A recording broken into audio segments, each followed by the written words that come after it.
पिछले 24 घंटे में उड़ीसा के ऊपर रेनफॉल का डिस्ट्रीब्यूशन वाइड स्प्रेड रहा है। 2 जगह पर हैवी रेनफॉल दर्ज हुआ है। सबसे अधिक वर्षा नवरंगपुर के दाबू गांव में 82 मिलीमीटर दर्ज हुई है। इसी के साथ आज 14 अगस्त को सीजनल टोटल 677.5 मिलीमीटर हो गया है। डिपार्चर -7% है। 11 डिस्ट्रिक्ट डेफिसिट कैटेगरी में बने हुए हैं।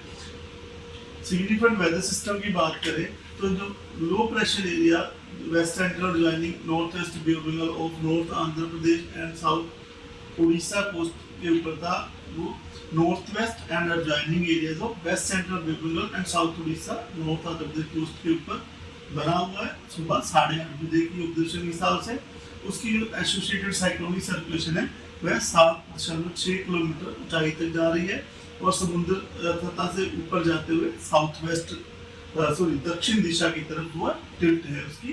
और यह सिस्टम अगले 24 घंटे में वेस्ट नॉर्थ वेस्टवर्ड दिशा में मूव करता हुआ साउथ उड़ीसा और नॉर्थ कोस्ट आंध्र प्रदेश के ऊपर से जाने की संभावना रख रहा है। दूसरा जो सिस्टम है हमारा मानसून ट्रफ, जो कि मीन सी लेवल पे बीकानेर, बनस्थली, गुना, दमोह, बिलासपुर, कलिंगापट्टनम जो होता हो then centre of low pressure area तक जा रहा है। तीसरा एक ईस्ट वेस्ट ट्रफ है जो कि central parts of bay of Bengal से नॉर्थ ईस्ट अरेबियन सी तक एडजॉइनिंग कच्छ एरिया तक जा रही है। वह जो upper cyclonic circulation associated low pressure area जो है हमारा उससे होते हुए तेलंगाना, नॉर्थ महाराष्ट्र और साउथ गुजरात रीजन से होता हुआ परसिस्ट कर रहा है और यह समुद्र सतह से 1.5 किलोमीटर से 3.1 किलोमीटर के बीच में बना हुआ है और हाइट के साथ दक्षिण दिशा की तरफ इसका झुकाव है। इस सिस्टम के प्रभाव की वजह से आज हम लोग एक्सपेक्ट करें गजपति रायगढ़ में ऑरेंज अलर्ट दिया गया है। आइसोलेटेड प्लेस में heavy to very heavy 7 centimetre से 20 सेंटीमीटर तक की रेनफॉल होने की संभावना की वजह से ऑरेंज अलर्ट दिया गया है। हैवी रेनफॉल के लिए सुंदरगढ़, क्योंझर, मयूरभंज, ढेंकनाल, कटक, जाजपुर, नयागढ़, गंजम, कालाहांडी, नवरंगपुर, कोरापुट और मलकानगिरी डिस्ट्रिक्ट में येलो वार्निंग दी गई है।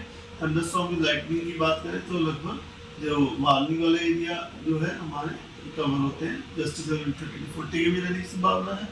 रेनफॉल डिस्ट्रीब्यूशन वाइड स्प्रेड रहने की संभावना है। इसी प्रकार 15 अगस्त को भी गजपति, रायगढ़, कोरापुट, नवरंगपुर इन 3 डिस्ट्रिक्ट में आइसोलेटेड हैवी रेनफॉल के लिए येलो वार्निंग दी गई है। बाकी जो आइसोलेटेड थंडरस्टॉर्म लाइटनिंग 30-40 के रहने की संभावना है नॉर्थ उड़ीसा रीजन में और साउथ कोस्ट उड़ीसा के डिस्ट्रिक्ट्स में।